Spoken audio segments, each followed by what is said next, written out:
Hello दोस्तों, नमस्कार। मैं अनुराग जी सटा क्लासेस में आपका हार्दिक स्वागत करता हूं। दोस्तों, आशा करता हूं आप बहुत स्वस्थ होंगे, मस्त होंगे और आपकी तैयारी और आपका रिवीजन भी बहुत अच्छा चल रहा होगा इस समय। और उसी रिवीजन श्रृंखला में हमने फर्स्ट पार्ट में बहुत ही महत्वपूर्ण और शानदार टॉपिक्स को कवर किया था। आज हम पार्ट सेकंड में महत्वपूर्ण टॉपिक्स को कवर करेंगे जो आपके परीक्षा में 100% जिनके आने की संभावना है। हम उन्हीं टॉपिक्स को छू रहे हैं और ये आधा से 45 मिनट, आधा घंटे की क्लास होगी, जिसका आपको बहुत ही लाभ मिलेगा परीक्षा हॉल में। तो आइए शुरू करते हैं हम अपने पार्ट सेकंड को। तो ये पार्ट जो सेकंड है, ये महत्वपूर्ण तथ्यों का खजाना है, क्योंकि यहाँ से क्वेश्चन फंसने ही हैं। तो जो फर्स्ट टॉपिक है, वो आपके बनावरण से रिलेटेड है, जो अभी 2023 में जो बनावरण की रिपोर्ट आई है उससे रिलेटेड, तो 2024 में प्रकाशित हुई। तो पहला है, उत्तर प्रदेश में के न्यूनतम वन क्षेत्र वाले 5 जिले की बात कर रहा है। और ये जो जिले हैं, ये क्षेत्रफल वर्ग किलोमीटर में बताना है, क्षेत्रफल के हिसाब से बताना है। तो पहला जो है, संत रविदास नगर भदोही जिसे बोलते हैं, 3.12 वर्ग किलोमीटर है। सेकंड पे मऊ आता है, 11 वर्ग किलोमीटर। थर्ड पे मैनपुरी, 13.6464 वर्ग किलोमीटर। और संत कबीर नगर का है 14 वर्ग किलोमीटर। और देवरिया का 15.21 वर्ग किलोमीटर है। नेक्स्ट की बात करें, अधिकतम वन क्षेत्रफल वाले जिले। ये जो जिले हैं, ये जिले क्षेत्रफल में वर्ग किलोमीटर में है। तो सबसे पहला स्थान सोनभद्र का आता है, 2540.29 वर्ग किलोमीटर है। फिर आता है लखीमपुर खीरी, 1773.06। फिर मिर्जापुर आता है 803.73 वर्ग किलोमीटर। फिर पीलीभीत 687.11 वर्ग किलोमीटर। अब नेक्स्ट की बात करें उत्तर प्रदेश राज्य व्यवस्था की, तो महत्वपूर्ण तथ्य है। राज्य में पहली बार राष्ट्रपति शासन कब लगा था? तो 25 फरवरी 1968 से 26 फरवरी 1969 तक राष्ट्रपति शासन लगा था, सबसे पहली बार। और सबसे ज्यादा बार पूरे भारत में जो है राष्ट्रपति शासन कहाँ लगा है, तो अभी डाटा बदला है, मणिपुर में सबसे ज्यादा बार राष्ट्रपति शासन अभी तक लगा है। नेक्स्ट की बात करें, राज्य विधानमंडल, तो ये द्विसदनीय है, यानी यहाँ विधानसभा भी है और विधान परिषद भी है। तो लोकसभा सीटों की संख्या की बात करें तो 80 है, और राज्यसभा सीटों की बात करें तो 31 है। सर्वाधिक बार विधानसभा के अध्यक्ष कौन रहे? तो श्री आत्माराम गोविंद खेर एवं केसरी नाथ त्रिपाठी जो हैं, वो तीन तीन बार ये दोनों लोग विधानसभा के अध्यक्ष रहे। अब विधानसभा की कुल सदस्य संख्या बात करें तो 403 है, और विधान परिषद की कुल सदस्य संख्या की बात करें तो 100 है। पहली बार विधानसभा गठित कब हुई थी? तो जुलाई 1937 में हुई थी। कब हुई थी? जुलाई 1937 में। सर्वाधिक विधानसभा सीटों वाला जिले की बात करें तो प्रयागराज है, यहाँ 12 सीटें हैं। और सबसे कम विधानसभा सीटों वाले जिले की बात करें तो श्रावस्ती है, महोबा है, चित्रकूट है, यहाँ दो दो विधानसभा सीटें हैं तीनों जिलों में। नेक्स्ट की बात करें, गुप्त काल के कुछ महत्वपूर्ण कार्यालयों की हम बात करते हैं। तो महादंड नायक जो था, वो न्याय का प्रमुख था, महादंड न्यायक। अश्वपति जो था, सिर वाले घोड़े जो होते थे उसे अश्वपति बोलते थे। महाप्रतिहार जो था, वो रक्षकों का प्रमुख जो था, वो महाप्रतिहार बोला जाता था। और नगर श्रेष्ठी किसे बोलते थे? नगर प्रशासन की देखरेख करने वाले अधिकारी को क्या बोलते थे? नगर श्रेष्ठी बोलते थे। ग्रामाध्यक्ष या ग्रामिका जो था, वो ग्राम प्रधान कहलाता था। नरपति किसे बोला जाता था? तो प्रधान पैदल सैनिक जो होते थे उन्हें नरपति बोला जाता था। दूतकाश किसे बोलते थे? तो उपहार और अनुदान से संबंध जो होता था उसे दूतकाश बोलते थे। रणभंडारिका जो था, वो भंडार प्रहरी था। संधिग्रहिका शांति एवं युद्ध मंत्री था। अक्षपाताल लाधिकृत जो था, अभिलेख एवं लेखा अधीक्षक था। पिलुपति जो था, सिर वाले हाथी को क्या बोलते थे? पिलुपति बोलते थे। नेक्स्ट की बात करें, महत्वपूर्ण संगम साहित्य की बात करें तो यहाँ से भी क्वेश्चन बहुत ज्यादा पूछे जाते हैं। तो सबसे पहला है शिल्पाधिकारम। ये सिटी वाला सा रहेगा, थोड़ा यहाँ पर थोड़ा जो बर्तनी का मिस्टेक है। शिल्पाधिकारम, ये इसके राइटर जो हैं इलिंगो अधिकल हैं। इलिंगो अधिकल द्वारा रचित है या लिखित है। यह कोवलन, कनग्गी और माधवी के प्रेम प्रसंग के बारे में है। बाद में दक्षिण भारत के एक कनग्गी पंथ विकसित हुआ। मणिमेखलाई जो है, ये शीतलाई सत्यनारायण द्वारा लिखित है। अगली पीढ़ी में शिल्पाधिकारम की कहानी जारी है, जिसमें मणिमेखलाई माधवी और कोवलन की बेटी है। तोलाकाप्पियम जो है तोलकाप्पियार द्वारा लिखित है। लिखित द्वितीय संगम का उत्पाद था। यह मूल रूप से तमिल व्याकरण और काव्य शास्त्र पर एक काम है। तिरुकुरल जो थी वो दर्शन शास्त्र से संबंधित है और तिरुवल्लुवर द्वारा ये लिखित है। जीवक चिंतामणि जो है मदुरै स्थित जैन तपस्वी तिरुत तेवर जो थे 10वीं शताब्दी द्वारा ये लिखित है। कुंडलकेसी कुंडलकेसी यह कुंडलकेसी नामक व्यापारी जाति की एक हिंदू या जैन लड़की के बारे में एक दुखद प्रेम कहानी प्रतीत होती है, जिसे मौत की सजा पाने के बाद बौद्ध अपराधी कलान से प्यार हो जाता है। अब हम कुछ बौद्ध धर्म से संबंधित जो त्रिपिटक हैं, विनय पिटक, सुत्त पिटक और अभिधम्य पिटक, इनके बारे में थोड़ा जान लेते हैं। यहाँ से भी क्वेश्चन रहते हैं। तो त्रिपिटक का मतलब क्या होता है? तीन टोकरी होता है। तीन टोकरी एक पारस्परिक शब्द है जिसका इस्तेमाल विभिन्न बौद्ध धर्म ग्रंथों के लिए किया जाता है। तो तीन पिटक वो कौन से हैं? सुत्त पिटक है, विनय पिटक है और अभिधम्य पिटक है। तो सबसे पहले हम विनय पिटक के बारे में जानते हैं। ये विनय पिटक में क्या क्या वर्णन है? तो भिक्षुओं और ननों के मठवासी जीवन पर लागू आचरण और अनुशासन के नियम इसमें शामिल हैं। सुत्त पिटक की बात करें तो बुद्ध की मुख्य शिक्षा या धम्म शामिल है। इसमें 5 निकायों या संग्रहों में विभाजित किया गया है। दीघा निकाय जो है वो मंजिम निकाय और सुत्त संयुक्त निकाय, अंगुत्तरा निकाय और खुंदका निकाय है। इसमें अभिधम्म पिटक में किसका वर्णन है? तो भिक्षुओं की शिक्षा और विद्वतापूर्ण गतिविधियों का एक दार्शनिक विश्लेषण और व्यवस्थीकरण इसमें दिया गया है। अन्य महत्वपूर्ण ग्रंथों में दिव्यदान, दीपवंश, महावंश, मिलिंदपाना आदि शामिल हैं। मिलिंदपानो जो है वो किस भाषा में है? पाली भाषा में है और यह एक बौद्ध ग्रंथ है। यह ग्रंथ बौद्ध भिक्षु नागसेन और भारतीय यूनानी शासक जो मिलिंद था उनके बीच वार्तालाप का इसमें वर्णन है। मिलिंद पानो का मतलब है मिलिंद के प्रश्न। नागसेन जो है वो कश्मीर के रहने वाले सर्वास्तिवादी बौद्ध भिक्षु थे। नेक्स्ट की बात करें विद्युत चुंबकीय जो तरंगे हैं उनकी हम बात करें तो तरंग दैर्ध्य जो है इनकी जो वेवलेंथ है उसके घटते क्रम में ये जो दिया गया है। तो सबसे ज्यादा किसकी होती है? रेडियो वेव की। उसके बाद उससे कम माइक्रोवेव, फिर अवरक्त तरंग, फिर दृश्य तरंग, फिर परावैंगनी, फिर एक्स किरण, फिर गामा किरण है। नेक्स्ट की बात करें ऊर्जा आवृत्ति के घटते क्रम में तो गामा किरण, फिर एक्स रे वेव्स, परावैंगनी तरंग, दृश्य तरंग, अवरक्त तरंग, माइक्रोवेव और फिर रेडियो तरंग है। सिखों के 10 गुरु जो हैं और उनके कार्यों का हम वर्णन करें तो गुरु नानक देव का जन्म कब हुआ था? 1469 में तलवंडी में हुआ था। ये पाकिस्तान में पड़ता है। 1539 में इन्होंने समाधि ले ली थी। और गुरु अंगद जो हैं, जो इन लहना बोला जाता है, इन्हीं ने गुरुमुखी लिपि का आविष्कार किया था। 1504 से 1552 तक ये गद्दी पर बैठे। फिर गुरु अमरदास आए 1579 से 1574। फिर गुरु रामदास जो थे, अकबर ने 500 बीघा जमीन दी थी जिस पर अमृतसर शहर बसाया गया। गुरु के पद को पत्रक बनाया इन्होंने। और अब गुरु अर्जुन देव की बात करें तो तरन तारण नगर की स्थापना की, गुरु ग्रंथ साहिब का संकलन किया और जहांगीर ने इनकी जो है हत्या करवा दी थी। गुरु हरगोविंद की बात करें तो सिखों को लड़ाकू जाति में परिवर्तित किया और अकाल तख्त का निर्माण जो किया था वो गुरु हरगोविंद ने ही किया था। ये 3 स्टार लगा लेना, मोस्ट इंपॉर्टेंट है। फिर गुरु गोविंद, गुरु हरराय, फिर हरकिशन और गुरु तेग बहादुर, ये भी मोस्ट इंपॉर्टेंट है। औरंगजेब द्वारा इनकी हत्या करवा दी गई थी। गुरु गोविंद सिंह, इन्होंने खालसा पंथ की स्थापना की थी और इनका काल भी इंपॉर्टेंट है, 1666 से 1708 तक रहे थे। अब कुछ आधुनिक इतिहास से महत्वपूर्ण महिलाओं की बात करें, यहाँ से भी क्वेश्चन बहुत ज्यादा मात्रा में पूछे जाते हैं। तो सबसे पहला है मैडम कामा।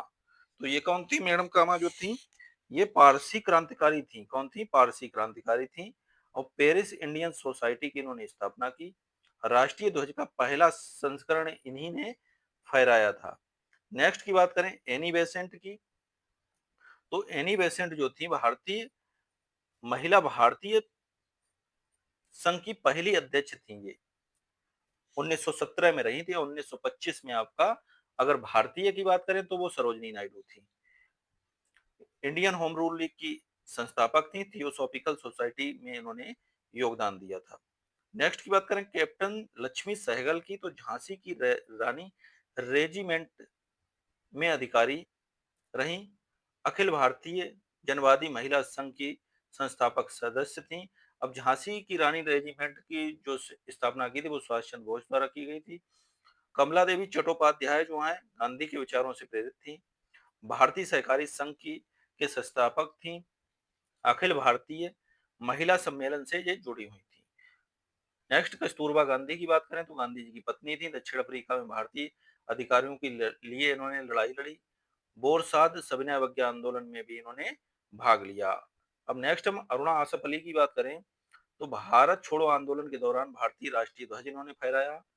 आजादी के बाद दिल्ली की पहली ये मेयर बनी थी अरुणा आसफ अली। कल्पना दत्त की बात करें तो 1930 में चटगांव शस्त्रागार छापे में इन्होंने भाग लिया था।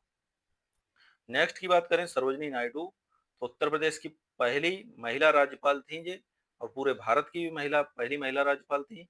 भारतीय राष्ट्रीय कांग्रेस की पहली महिला अध्यक्ष ये रही। कानपुर अधिवेशन में 1925 में और गांधी के साथ दूसरे गोलमेज सम्मेलन में भी इन्होंने भाग लिया था। अब हम उषा मेहता की बात करें तो चटगांव जो शस्त्रागार छापे में इन्होंने भाग लिया था। स्वतंत्रता संग्राम के दौरान भूमिगत रेडियो कार्यक्रम में शुरू किया। अब शांति घोष की हम बात करें तो शांति घोष स्वतंत्रता संग्राम की क्रांतिकारी वीरांगना। अपनी सहपाठनी सुनीता चौधरी के साथ मिलकर उन्होंने त्रिपुरा के कलेक्टर जीवी स्टीवेन को गोली मारी थी।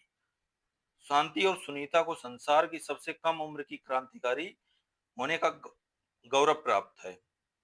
नेक्स्ट की बात करें गोलमेज सम्मेलन की, मोस्ट इंपॉर्टेंट और हिट क्वेश्चन, यहाँ से क्वेश्चन रहता ही रहता है, इसकी डेट भी पूछ लेता है तो इसकी डेट भी याद रखिएगा। प्रथम गोलमेज सम्मेलन कब हुआ? 12 नवंबर 1930 को। साइमन कमीशन की सिफारिश पर विचार करने के लिए यह आयोजन किया गया। कांग्रेस के भाग न लेने के कारण वार्ता क्या रही? असफल रही। नेक्स्ट की बात करें द्वितीय गोलमेज सम्मेलन, ये कब हुआ? 7 सितंबर 1931 को हुआ। तो वायसराय लॉर्ड वेलिंगटन के समय आयोजित सम्मेलन में कांग्रेस की तरफ से गांधी की भागीदारी हुई और दलितों के लिए पृथक निर्वाचन मंडल की मांग के कारण वार्ता क्या रही? असफल रही। नेक्स्ट तृतीय गोलमेज सम्मेलन कब हुआ? तो 17 नवंबर 1932 को प्रारंभ हुआ। तो कांग्रेस द्वारा सम्मेलन का बहिष्कार किया गया। सम्मेलन के पश्चात भारत शासन विधेयक प्रस्तुत हुआ और भारत शासन अधिनियम 1935 में पारित हो गया।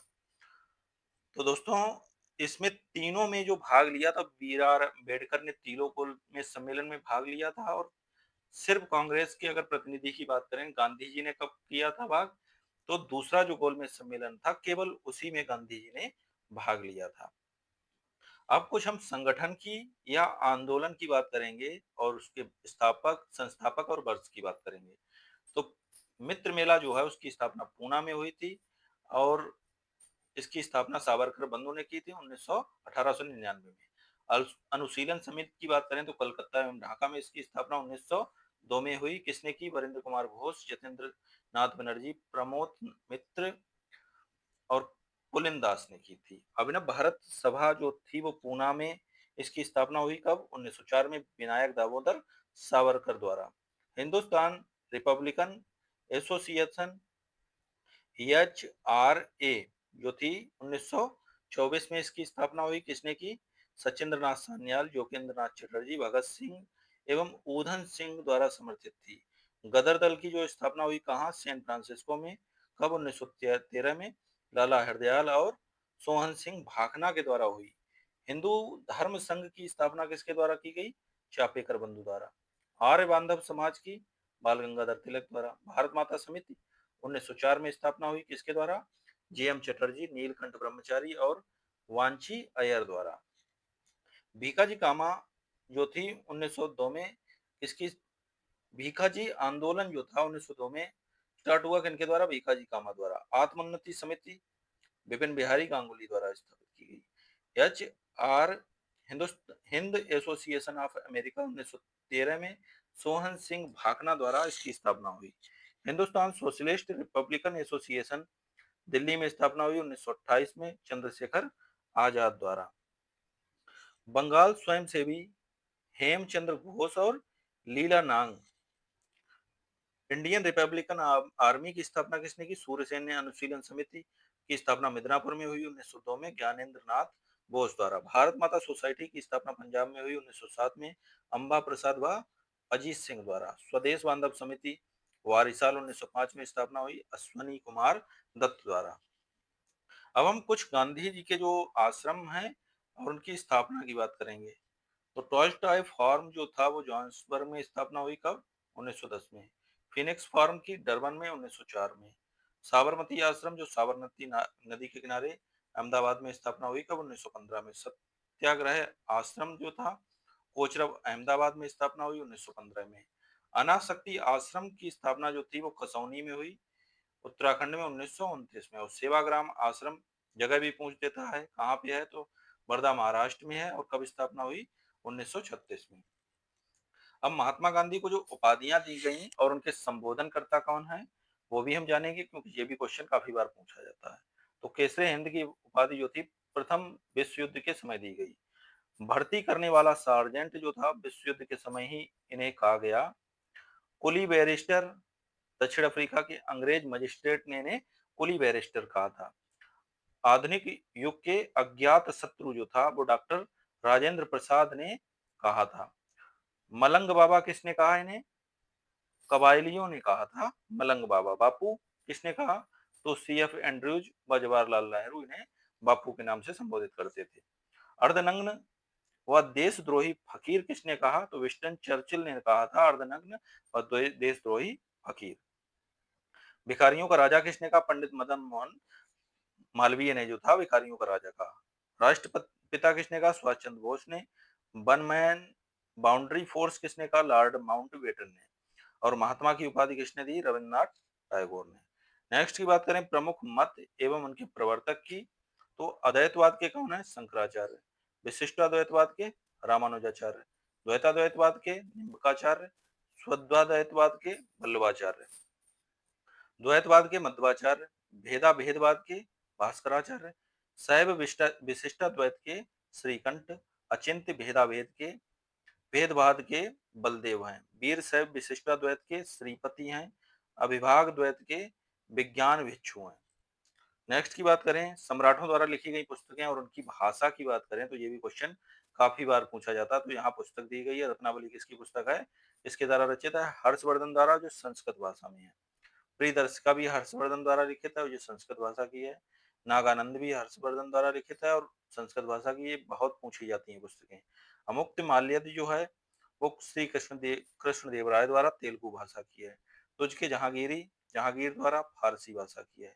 बाबरनामा या तुझके बाबरी जो है वो बागर द्वारा ये चगताई भाषा में लिखी गई है। नेक्स्ट की अब महत्वपूर्ण पुस्तकें और उनके लेखक की बात करें तो अकबरनामा जो है पुस्तक वो अबुल फजल द्वारा, अष्टाध्यायी पारणी द्वारा, कामसूत्र बादशाहन द्वारा, इंडिका जो है मेगस्तनीज द्वारा, राजतरंगिणी कल्हड़ द्वारा और माई ट्रुथ इंदिरा गांधी द्वारा, शाहनामा फिरदौसी द्वारा। ये दोस्तों बहुत ही इंपॉर्टेंट पुस्तकें हैं कि एक इंपॉर्टेंट पुस्तक है आपके लिए, आपके आगामी एग्जाम के लिए। यहाँ से क्वेश्चन पूछने की बहुत प्रबल संभावना है। बाबरनामा बाबर द्वारा, हुमायूंनामा गुलबदन बेगम द्वारा, विनय पत्रिका जो है वो तुलसीदास द्वारा, गीत गोविंद जो है वो जयदेव द्वारा, बुद्ध चरितम अश्वघोष द्वारा, मालगुडी डेज जो है वो आर के नारायण द्वारा लिखित है। काव्य मीमांसा जो है वो राजशेखर द्वारा, हर्षचरित बाणभट्ट द्वारा, मेघदूत कालिदास द्वारा, मुद्रा राक्षस जो है वो विशाख दत्त द्वारा, हितोपदेश जो है वो नारायण पंडित द्वारा लिखित है। अब नेक्स्ट की बात करें पृथ्वी के परिक्रमण की चार मुख्य अवस्थाएं होती हैं। तो वो चार मुख्य अवस्थाएं कौन कौन सी हैं? तो पहला है शीतकालीन संक्रांति। तो ये 21 से 22 दिसंबर को होती है। इसमें क्या होता है? ग्रीष्म ऋतु भूमध्य रेखा के दक्षिण में होती है, शीत ऋतु भूमध्य रेखा के उत्तर में, सूर्य दक्षिणी दक्षिणी गोलार्ध पर सीधे और उत्तरी गोलार्ध पर अप्रत्यक्ष रूप से चमकता है। सूर्य मकर रेखा के दक्षिणी अक्षांश पर लंबवत होता है इसमें। और दक्षिणी गोलार्ध में दिन सबसे बड़ा और रात सबसे छोटी होती है। सूर्य की किरणें सीधी कहाँ पर पड़ती हैं? मकर रेखा पर पड़ती हैं शीतकालीन संक्रांति 21-22 दिसंबर में। अब विषुव, बसंत विषुव जो पड़ता है वो 21 मार्च को पड़ता है। इसमें क्या होता है? भूमध्य रेखा के दक्षिण में पतझड़, भूमध्य रेखा के उत्तर में बसंत, और सूर्य दक्षिणी और उत्तरी गोलार्ध में समान रूप से चमकता है। नेक्स्ट की बात करें ग्रीष्मकालीन संक्रांति की, तो ये 20-21 जून को होती है। भूमध्य रेखा के दक्षिण में क्या होती है? सर्दी, और भूमध्य रेखा के उत्तर में क्या होती है? गर्मी। नेक्स्ट की बात करें सूर्य उत्तरी गोलार्ध पर सीधे और दक्षिणी गोलार्ध में अप्रत्यक्ष रूप से चमकता है। उत्तरी गोलार्ध पर लगातार 6 महीने का दिन, और सूर्य कर्क रेखा उत्तरी अक्षांश पर लंबवत होता है। उत्तरी गोलार्ध में इस दिन सबसे बड़ा दिन होता है और रात सबसे छोटी होती है। नेक्स्ट की बात करें शरद विषुव जो होता है वो 22-23 सितंबर को होता है। इसमें क्या होता है? भूमध्य रेखा के दक्षिण में बसंत, भूमध्य रेखा के उत्तर में पतझड़, सूर्य दक्षिणी और उत्तरी गोलार्ध में समान रूप से चमकता है। विश्व में दिन और रात जो होते हैं वो बराबर होते हैं। प्रमुख महाकल्प का विवरण की बात करें तो पहला है पेलियोजोइक। पेलियोजोइक में क्या होता है? समुद्री जीवन और कुछ सरीसृपों का भूमि पर जन्म हुआ। किस कल्प में? पेलियोजोइक कल्प में। नेक्स्ट आता है प्री कैम्ब्रियन। इसमें क्या हुआ? महासागरों के बनने के बाद पहले जीवन का निर्माण हुआ। अरावली पर्वत, धारवाड़ क्रम की चट्टानों का निर्माण जो है वो प्री कैम्ब्रियन में हुआ है। ये क्वेश्चन काफी बार पूछा गया है। सेनोजोइक में क्या हुआ? वर्तमान महाकल्प स्तनधारियों का सेनोजोइक महाकल्प के दौरान उत्तरी अमेरिका के रॉकी, दक्षिणी अमेरिका के एंडीज पर्वत जो है वो बना। मेसोजोइक की बात करें तो मेसोजोइक में मध्यम जीवन और यह डायनासोर का समय जो था वो यही था। इस युग में ट्राइसिक, यूरासिक और क्रेटेशियस काल शामिल हैं। अब कुछ देश और उनके जो टाइम जोन है उनकी बात करें कि किस देश में कितने टाइम जोन है, तो सबसे ज्यादा जो है वो फ्रांस में है 12, फिर रूस में आता है 11, संयुक्त राज्य अमेरिका की बात करें तो 9 टाइम जोन है, अंटार्कटिका की बात करें तो 10, ऑस्ट्रेलिया की बात करें तो 8। तो सबसे ज्यादा किसके पास है? फ्रांस के पास। नेक्स्ट की बात करें जीव विज्ञान में कोशिका से संबंधित महत्वपूर्ण तथ्यों की, यहाँ से क्वेश्चन आपको देखने को मिलता ही मिलता है। तो प्रोटीन की फैक्ट्री जो है वो किसे कहा जाता है? तो राइबोसोम कोशिका के भीतर प्रोटीन संश्लेषण के लिए जिम्मेदार होते हैं। इन्हीं को क्या बोलते हैं? प्रोटीन फैक्ट्री बोलते हैं। कोशिका का रसोई घर किसे कहते हैं? तो हरित लवक जो क्लोरोप्लास्ट होता है वह अंगक है जो प्रकाश संश्लेषण की प्रक्रिया में पौधों को भोजन बनाने में मदद करता है। कोशिका का पावर हाउस जो कहा जाता है वो किसे कहा जाता है? माइटोकॉन्ड्रिया ऊर्जा उत्पादन एटीपी के लिए उत्तरदायी होता है। इसे कोशिका का पावर हाउस कहा जाता है, माइटोकॉन्ड्रिया को। कोशिका की आत्मघाती थैली जो है वो किसे कहते हैं? तो लाइसोसोम जो होता है में एक एंजाइम होते हैं जो कोशिका के अनुपयोगी या हानिकारक घटकों को नष्ट कर देते हैं, इसलिए इसे आत्मघाती शैली कहा जाता है। केंद्रक की खोज किसने की? रॉबर्ट ब्राउन ने 1831 में कोशिका के भीतर केंद्रक की खोज की थी। डीएनए की खोज किसने की? फ्रेडरिक मिसर ने 1869 में DNA deoxyribonucleic acid की खोज की थी। डीएनए का डबल हेलिक्स मॉडल जो था वो किसने खोजा? तो जेम्स वाटसन और फ्रांसिस क्रिक ने 1953 में डीएनए का डबल हेलिक्स जो संरचना है उसकी खोज की थी। अब भारत के प्रमुख नेशनल पार्कों की बात करें तो सबसे पहला है बांधवगढ़ नेशनल पार्क। ये कहाँ पड़ता है? ये शहडोल में, मध्य प्रदेश में। शिवपुरी नेशनल पार्क शिवपुरी में पड़ता है, मध्य प्रदेश में। भगवान महावीर राष्ट्रीय उद्यान कहाँ पे है? गोवा में। इंदिरा गांधी अभ्यारण्य तमिलनाडु में। वेदांतगल पक्षी विहार कहाँ पर है? तमिलनाडु में। नेक्स्ट की बात करें रोहिला राष्ट्रीय उद्यान कहाँ पर है? हिमाचल प्रदेश में। किश्तवाड़ राष्ट्रीय उद्यान जम्मू कश्मीर में। जिम कॉर्बेट राष्ट्रीय उद्यान कहाँ पर है? उत्तराखंड में। कान्हा राष्ट्रीय उद्यान कहाँ पर है? मध्य प्रदेश में। मानस राष्ट्रीय पार्क कहाँ है? असम में। कंचनजंगा राष्ट्रीय उद्यान कहाँ है? सिक्किम में। गिर राष्ट्रीय उद्यान कहाँ पर है? गुजरात में। मृगवानी नेशनल पार्क जो है वो तेलंगाना में है। हेमिस राष्ट्रीय उद्यान जो है वो लद्दाख में। नंदा देवी उत्तराखंड में। नामेरी राष्ट्रीय उद्यान कहाँ पर है? असम में। केबुल लामजाओ जो है नेशनल पार्क कहाँ पर है? ये मणिपुर में है। सिमलीपाल राष्ट्रीय उद्यान उड़ीसा में। और कूनो राष्ट्रीय उद्यान ये कहाँ पर है? मध्य प्रदेश में। और पेंच राष्ट्रीय उद्यान ये कहाँ पर है? मध्य प्रदेश में। अब कुछ लेखक और उनकी जो महत्वपूर्ण लेख पुस्तकें हैं, जो अक्सर एग्जाम में पूछी जाती हैं, हम उनकी चर्चा करेंगे। मदर इंडिया जो किसकी है, तो लेडी कैथरीन मियो की है। ये याद रखिएगा, ये सभी पुस्तकें जो है मोस्ट इंपॉर्टेंट है। फ्रीडम एट मिडनाइट किसकी है, तो लेरी कॉलिंस एंड डोमिनिक लेपियरे की है। Guilty man of India's partition किसकी है, राम मनोहर लोहिया की। Discovery of India Jawaharlal Nehru की है। भारत की खोज जिसे बोलते हैं, और विश्व की झलक भी जवाहरलाल नेहरू की है। The story of my my deportation unhappy India जो है वो लाला लाजपत राय की है।